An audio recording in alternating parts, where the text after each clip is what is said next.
Hola, gente. Bien, ¿qué es la contrarrevolución o el pensamiento contrarrevolucionario? Para responder a esto, voy a estar utilizando el libro Revolución y Contrarrevolución, escrito por Plinio Correa de Oliveira en 1954. Plinio Correa de Oliveira nació en Brasil en 1908. Era descendiente de dos familias aristocráticas y desde muy chico estuvo interesado por descubrir verdades históricas. Esto lo llevó en un principio a interesarse por la llamada Belle Époque de países como Francia durante el siglo XVIII y XIX, luego por el antiguo régimen, para terminar descubriendo y defendiendo a la cristiandad de la Edad Media. Obviamente, ya como ustedes podrán deducir, desde muy joven tuvo una muy profunda fe católica.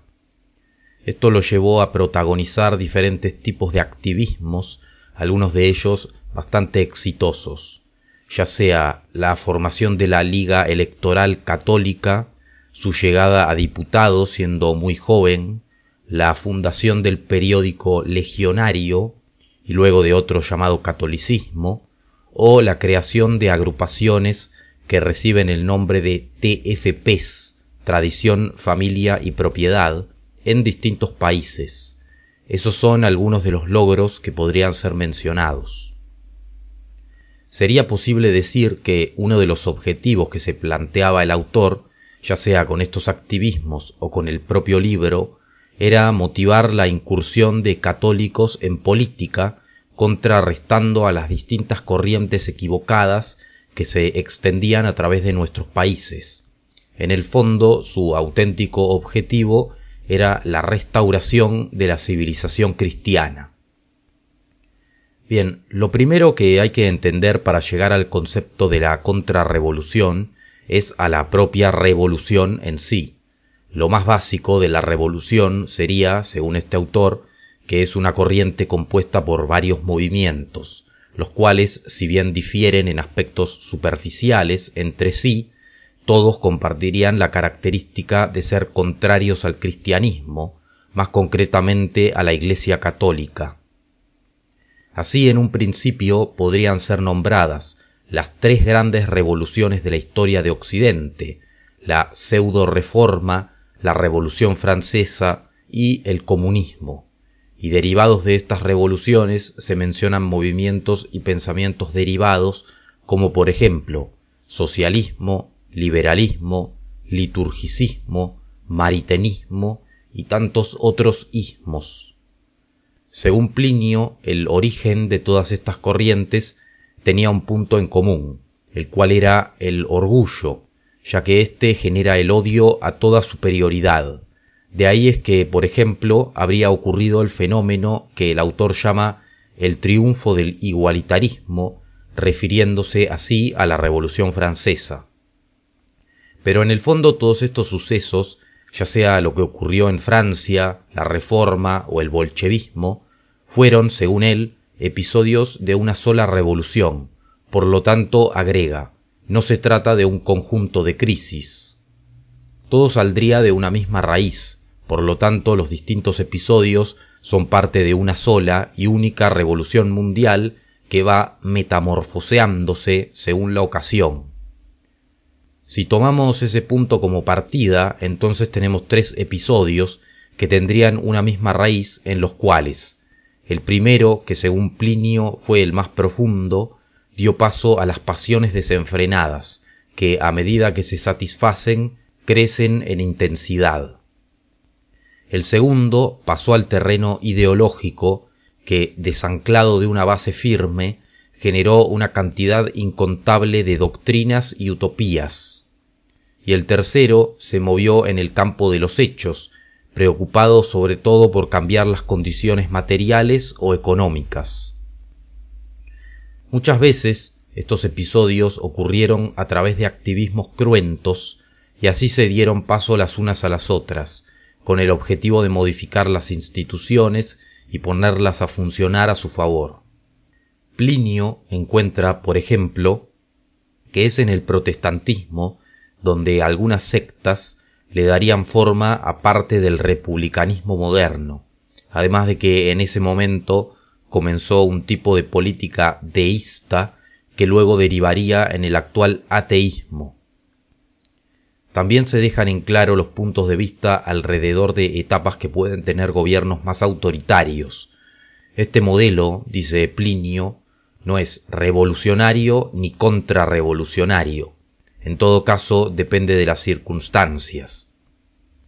Si en un país se suspenden los derechos, generando así la omnipotencia del Estado o la concentración del poder estatal en una sola persona para poder proteger el orden de algún peligro que lo pone en riesgo, entonces podría ser aceptable. Si esto en cambio se hace para subvertir el orden, no es aceptable. Para Plinio, además, todo este proceso tan extendido en el tiempo no puede haber sido obra simplemente de intelectuales o de revoltosos. Sería imposible sin lo que él llama la acción de generaciones sucesivas de conspiradores. ¿En qué aspectos se podría ver este proceso subversivo? En la atenuación que ocurriría entre gobernantes y gobernados, que más bien apunta a debilitar el concepto de autoridad en sí, en un ataque constante a la familia, que mientras no se pueda extinguir va a ser vilipendiada por todos los medios, en la supresión, en la medida que sea posible, de la propiedad privada, en la igualación, ya sea física o actitudinal, de hombres con mujeres, en una caída cultural que convierte al pueblo en masa y se expresa en los hábitos, en los trajes, en las residencias o en los muebles, en un desprestigio de todo lo relacionado con lo militar, o también en una propaganda que constantemente intentará fomentar el igualitarismo en todos los aspectos de la vida. Alrededor de esto último, dice Plinio literalmente: todos los hombres son iguales por naturaleza y diferentes solo en sus accidentes.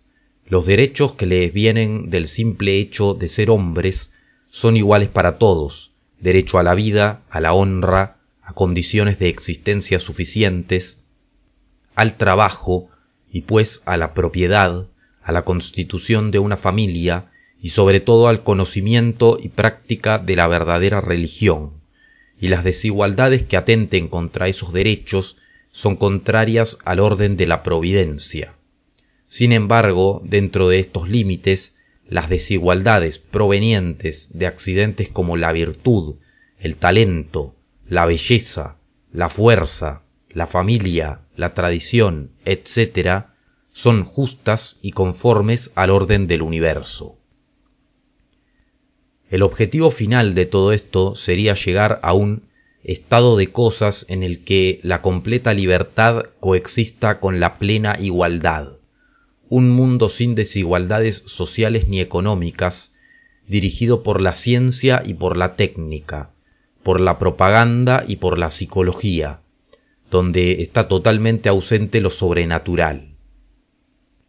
Sería por lo tanto una única república universal, con solo una fuerza policial a nivel mundo, hasta que mediante la técnica se pueda terminar con los delitos preventivamente, con todos los daños colaterales que eso podría llegar a traer. La fundición de todos los diferentes pueblos en una sola masa homogénea e igualitaria. Así es como se ve la revolución.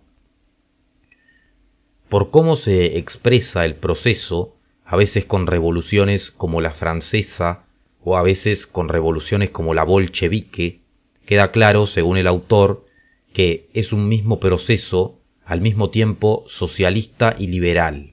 Por lo tanto, los entrechoques de ciertos liberales ingenuos o recién llegados con los socialistas son pues meros episodios superficiales.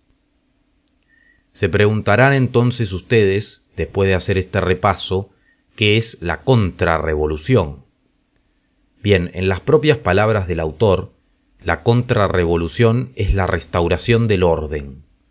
No puede ser simplemente una conservación melancólica de elementos hecha de manera superficial, ya que eso sería arqueología, como cuando no entendemos el significado de un monumento megalítico, pero lo conservamos porque nos impresiona. Más bien, el pensamiento contrarrevolucionario busca como mínimo entender de dónde venimos para comprender por qué estamos donde estamos, y a partir de ahí, qué podemos hacer. ¿Es progresista la contrarrevolución?, se pregunta Plinio, a lo que responde: sí, si el progreso fuese auténtico. Claramente, en este caso, el problema es que el concepto de progreso está muy lleno de ideología. Esto es un tema del que en la actualidad se habla permanentemente.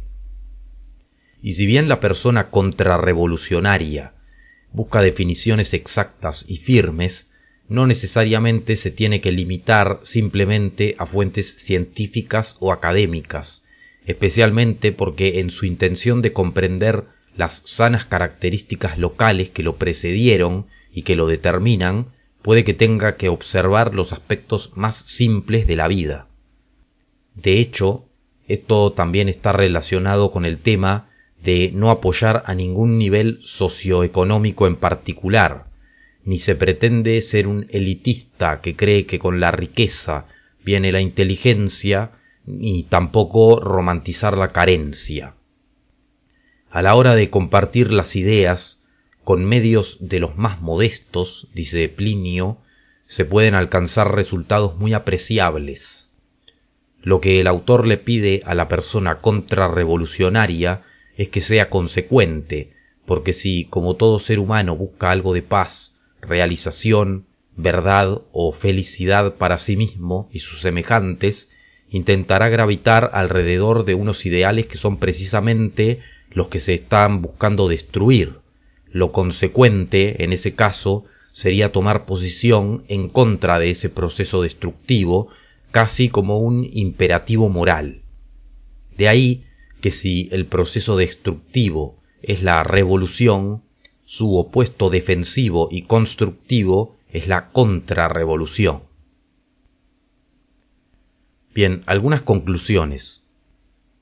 Primero, este libro me parece un buen repaso general, es fácil de entender, menciona varias etapas históricas explicando lo básico de cada una, o sea, es una buena introducción. También está bien explicado cómo cada una de esas etapas se va conectando entre sí. Me parece que representa en este caso a esos grupos católicos más tradicionales que sí están atentos, que no es que se dejan llevar por cualquiera que les viene a contar cualquier cosa, sobre todo porque de la misma manera que se denuncia a los sectores de izquierda, también se denuncia al liberalismo y por eso se les pide que sean consecuentes. Y después me pareció bastante interesante el párrafo que cité literalmente sobre el tema de en qué aspectos sí corresponde la igualdad y en qué otros aspectos no, porque ahí sí o sí se tienen que formar jerarquías. Me parece que eso es algo que siempre está medio suelto y que en este caso lo deja en claro en un simple párrafo. Así que bueno, pueden dejar lo que piensan en comentarios. Gracias por ver este video y nos vemos en el próximo. Un saludo.